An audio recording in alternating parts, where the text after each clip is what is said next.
बढ़ती हुई समझ जीवन को मौन की ओर ले जाती है। संस्कार ही अपराध को रोक सकते हैं, सरकार नहीं। इस संसार में मित्रता शुद्धतम प्रेम है। मित्रता प्रेम का सर्वोच्च रूप है, जहाँ कुछ भी मांगा नहीं जाता, कोई शर्त नहीं होती, जहाँ बस दिया जाता है। गंभीरता एक बीमारी है, आत्मा की सबसे बड़ी बीमारी, और चंचलता सबसे बड़ी सेहत है। परमात्मा की कारीगरी को देखो, हम सबको बनाकर खुद गायब हो गया। आंखें बनाई देखने के लिए, पर वो दिखता बंद आंखों से है। ध्यान रहे उतना ही मिलता है जितना तुम ले सकते हो। जरूरत से ज्यादा सोच खुशियां छीन लेती है। अंदर की चलने वाली सांसें तुम्हारी नहीं हैं, फिर बाहर के दुख को अपना क्यों मानते हो? हम बाहरी दुनिया में कभी शांति प्राप्त नहीं कर सकते हैं जब तक कि हम अंदर से शांत नहीं होंगे। परमात्मा का प्रमाण पूछते हो, क्या चेतना का अस्तित्व पर्याप्त प्रमाण नहीं है? क्या जल की बूंद ही समस्त सागरों को सिद्ध नहीं कर देती है? जिस फूल से तुम्हें सच्चा प्रेम होगा, तुम उसे नहीं तोड़ोगे, बल्कि तुम उसे यूं ही खिला रहने दोगे। प्यार का मतलब अधिकार जमाना नहीं है, बल्कि सराहते रहना है। आदमी चाहे तो औरत के प्रेम के सहारे परम को उपलब्ध हो सकता है, पर वो औरत के शरीर पर ही अटक गया, वो वासना पर ही रुक गया। उसने शरीर के पार जो दिल है उस तक पहुंचने की कोशिश ही नहीं की।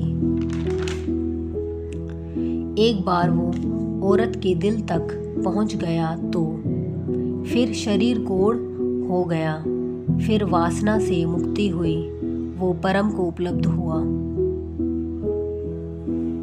स्नेह और प्रेम में भी थोड़ा सा फर्क है, उसे भी ख्याल में ले लेना। स्नेह और प्रेम में थोड़ी सी वासना मालूम पड़ती है। स्नेह में कोई वासना नहीं रह जाती, प्रेम में थोड़ा सा दंश रहता है। वासना का, मोह का, भोग का। स्नेह शुद्ध प्रेम है। प्रेम में थोड़ी सी छाया पड़ती है देह की, स्नेह में जरा सी भी छाया नहीं पड़ती है। जब प्रेम परिपूर्ण रूप से शुद्ध होता है, तब हम उसे स्नेह कहते हैं। प्रेम का कोई कारण होता है? प्रेम तो सदा ही अकारण होता है। यदि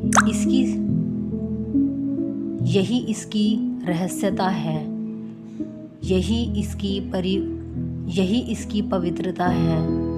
अकारण होने के कारण ही प्रेम दिव्य है, ईश्वर का प्रसाद है। सभी प्रार्थनाओं का सार प्रेम ही है। बूंद जैसे स्वयं को सागर में विलीन कर देती है, वैसे ही किसी के लिए स्वयं को समर्पित कर देना प्रेम है। जो प्रेम में रोया ना हो, जिसने प्रेम का विरह जाना ना हो, उसे तो प्रार्थना की और इंगित भी नहीं किया जा सकता। इसीलिए मैं प्रेम का पक्षपाती हूँ,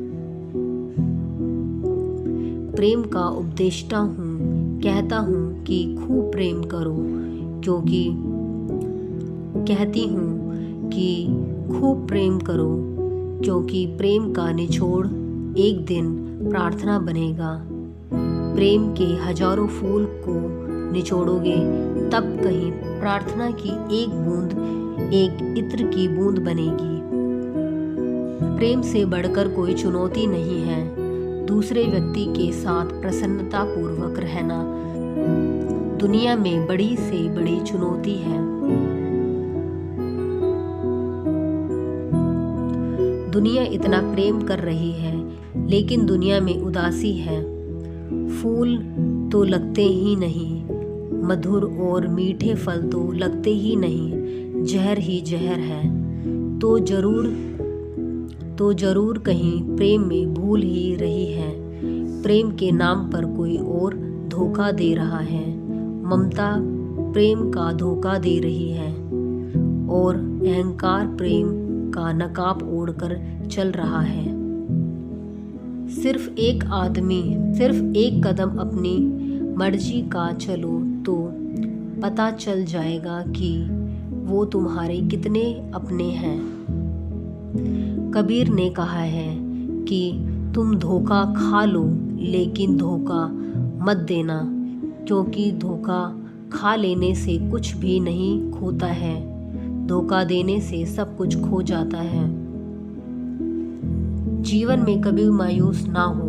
यह जीवन नहीं है जो आपको निराश कर रहा है, यह तो आप ही हैं जो जीवन की सुन नहीं रहे हैं। तालाब सदा कुएं से सैकड़ों गुना बड़ा होता है, फिर भी तुम कुएं का ही पानी पीते हो, क्योंकि कुएं में गहराई और शुद्धता है, और जहाँ गहराई है वहीं शुद्ध प्रेम है।